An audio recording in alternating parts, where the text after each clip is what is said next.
晨早已經起身㗎啦，焗喺度用個鑊嚟洗碗。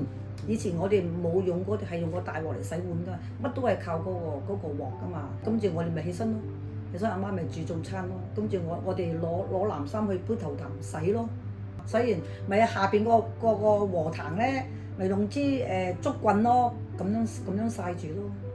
跟住整牛啊，糞便啊出嚟啊，趕啲牛出去田嗰度食草啊，跟住又餵雞啊餵鴨啊，咁跟住夠鐘翻落咪翻學咯咁。仲咪我哋過年仲好搞笑啊！點解？我哋以前瞓覺咧係嗰張牀係一塊板一塊板一塊板噶嘛，咁啊你過年咪攞一塊板去杯頭壇洗咯。咁即係乾啊，又曬乾。好似你哋洗 bed 嗰啲嘛，唔係床褥。你哋冇床褥過，淨係瞓。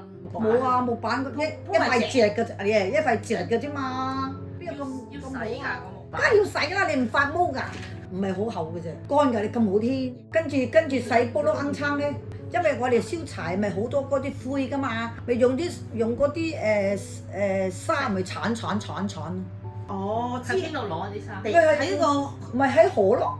杯頭壇你唔使開水喉嘛，係咁筆係咁石，有時好多水㗎嘛。洗完又要洗廚櫃咧，嗰啲廚櫃用嚟裝碗碟㗎嘛。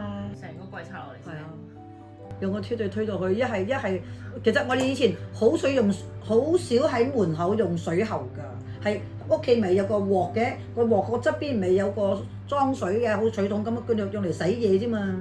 所以好多嘢做㗎，我哋。